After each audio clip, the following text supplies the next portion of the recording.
You matter. You matter. You matter. Till the day that you die, you will matter. And I hope you can see that you're worth being free, 'cause you matter. One of the most popular Christian models for forgiveness is the story of Joseph. Joseph's brothers tried to kill him, sold him into slavery, and then Joseph forgave them. And in fact, it really is an excellent model for forgiveness. The problem is that it is often presented in a way that glosses over some really important points, and those points are especially important if you have been raised in a situation of abuse or neglect that has normalized mistreatment or malicious intent. And then if you just take this glossy story of Joseph forgiving his brothers and you take it to heart, you wind up opening yourself up to unnecessary further abuse and mistreatment from individuals that have already mistreated you or others.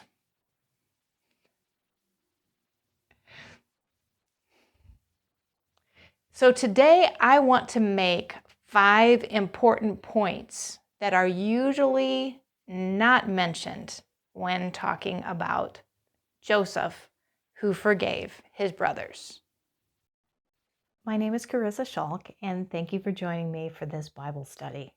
Please give this video a thumbs up and share it with friends and enemies alike. When you subscribe to the channel, please be sure to hit the little bell icon and you'll receive notifications when I post new videos. Also, in the comments section below, be sure to let me know which points you found particularly meaningful or useful, and which points you would like to see clarified or expanded on in future videos. You can follow me on Facebook and Instagram, and you can find more information in the description either below or beside this video when you click on More below. There you can also find the link to my online store, and I hope you'll visit and make some purchases. At the time of this recording, I have 1 novel and 2 CDs of original music available. To get a feel for the content, be sure to stay tuned. At the end of each video, I'll have a brief excerpt from the novel or one of the CDs. And now, back to our Bible study. To begin with, I want to make a couple of background observations about Joseph and his family. Joseph came from what was pretty clearly a dysfunctional and toxic family system. His father, Jacob, appears to have in no way been prepared for a position of power, and that included a position of power as a father. And in fact, the family was riddled with drama from literally day one. So there was a lot of competition in the family, competition amongst the brothers, favoritism.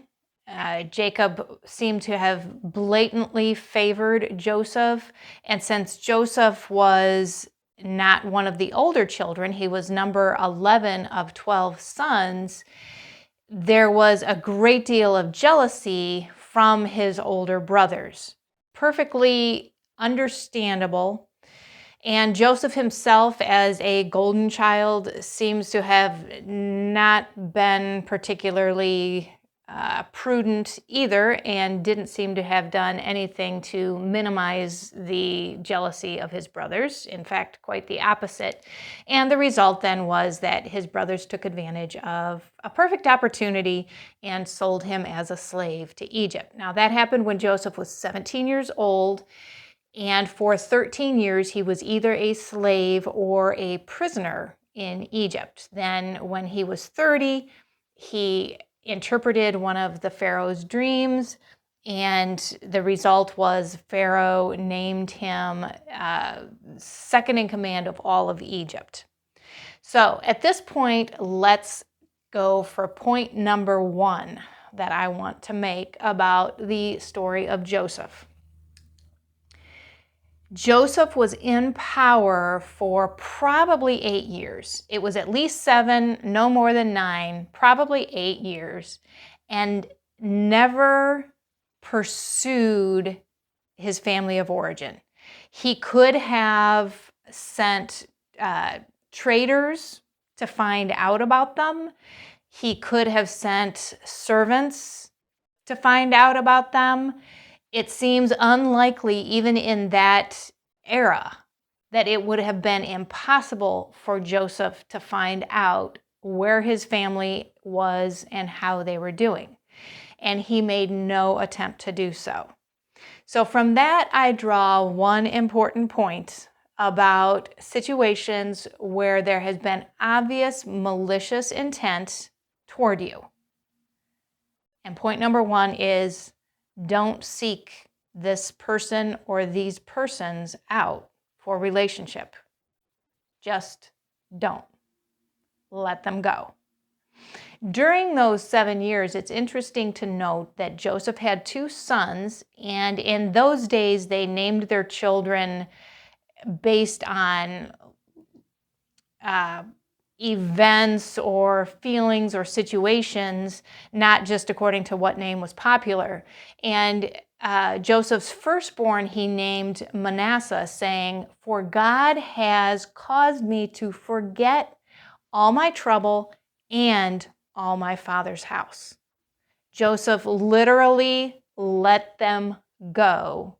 And one has to assume that if they had not approached him, there would never have been a reconciliation or a reconnection with his family, because he made no attempt to do so. Now, point number 2.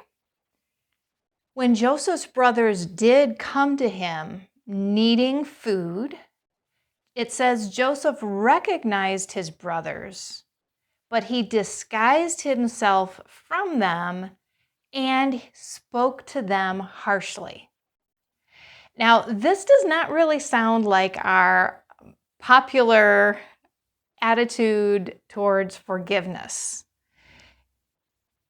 The popular approach is that if you have really forgiven someone, you'll just embrace them wholeheartedly the moment they return into your life, if you haven't already chased them down to try to bring them back into your life.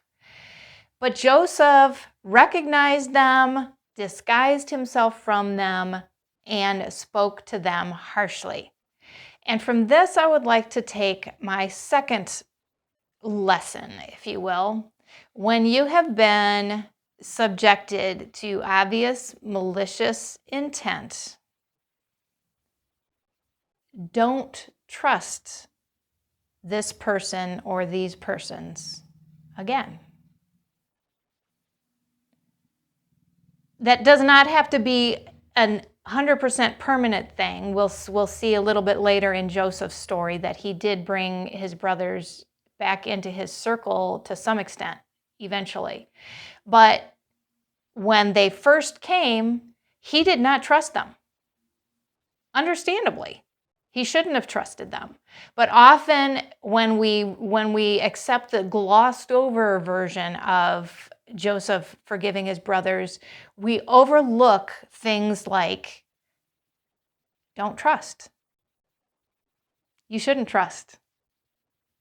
These people tried to kill him, some of them. They intended to kill him. They sold him into slavery. They obviously did not have goodwill towards him. He'd have been an absolute fool to trust them. And oftentimes we are absolute fools, trusting too easily people who have demonstrated malicious intent towards us in the past. My third point is too big of a part of the story of Joseph to ever be completely ignored, but it is still often minimized in teachings about Joseph forgiving his brothers. The simple fact is, Joseph falsely imprisoned one of his brothers, for probably 6 months to a year. He imprisoned him on entirely falsified charges and seemed to have completely forgotten about him once he put him into prison. There's no indication that he felt bad about having imprisoned him falsely. Nothing. And he basically held him as a hostage and had his older brothers, the rest of his older brothers, not eventually brought Benjamin, his younger brother, with them the next time they came, we don't know. Joseph may have left his one brother in prison for the rest of his life. There's no evidence otherwise. And then point number 4, I'm going to kind of integrate in with point number 3 here. Point number 4 is that when his brothers did bring Benjamin, Joseph planted evidence and accused Benjamin of stealing. Now, the thing that I find, the lesson that I find in this is when or if people who have previously harmed you, when or if they come back into your life, don't make it easy for them. And I don't mean that in a sense of trying to make their lives difficult. What I mean is don't make it easy for them to become part of your life again. There's no reason to do that. These are situations that have been harmful to you, and there is absolutely no reason for you to open yourself up to that again. So just take a lesson from Joseph, who forgave his brothers, and don't make it easy for them to come back into your life. So now we come to my 5th point from the story of Joseph. After Joseph was reconciled with his brothers and he had his father and his father's entire household brought to Egypt to live, Joseph did not promote any of his brothers into a position of power, and there seems to be evidence that he did not develop any degree of intimacy with any of them. And my little bit of evidence for that is that when his father Jacob died 17 years later, so this was 17 years that Jacob lived in Egypt with all of Joseph's brothers. So they were all together, quote unquote, together as a family for 17 years, which is quite a bit of time. And when Jacob died, his brothers were afraid that now Joseph was going to have his revenge on them. Now that their father was dead, he was going to get his revenge on them, which means they still didn't know him well enough to be sure that wasn't going to happen. And 17 years is a lot of time to develop a relationship if you're going to develop one. So I take from that Joseph was never close to his brothers. It seems unlikely anyway because he was in a position of an enormous amount of responsibility. He had a family of his own. His lifestyle was probably completely different than theirs. They were in one area of the country raising sheep and cattle, and he was in a rulership position. So there probably wasn't much opportunity anyway. But the lesson that I take from this is when malicious intent has previously been intended towards you, there is no reason whatsoever that you need to expect to ever have an intimate relationship with the person or persons who have previously harmed you. Forgiveness does not equal intimacy. Forgiveness does not equal trust.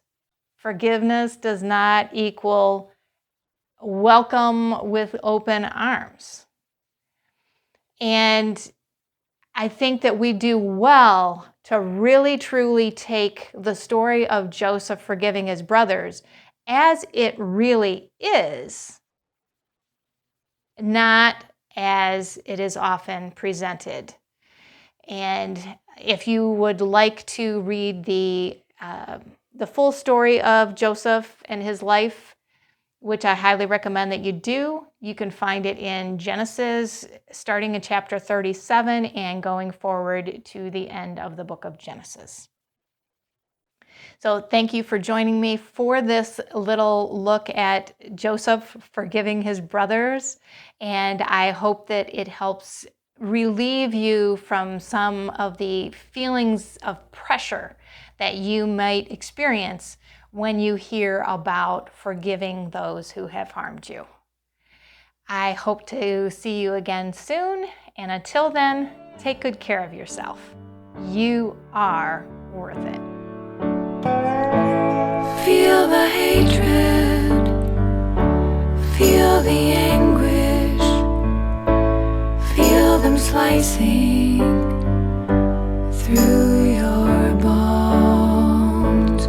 Speak the hasty, angry words that wound more deeply than any sticks or stones. How well you thought you knew her, how sure that you could trust her, that she could never be unkind. How much you were mistaken, how badly you were shaken. Perhaps it's true that love is blind. And I know that you are lonely, I know that you are hurting and longing for someone to care.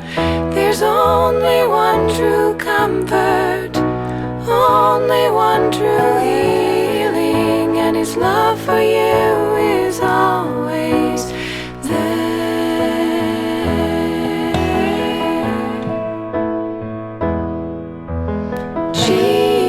Jesus, soothing like the rain, splashing gently down against the window pane. Sweet Jesus will heal your wounded soul until you can give flowers again. Oh, Jesus, soothing like the rain, splashing on the window pane. Sweet Jesus will heal your wounded soul until you can give flowers again.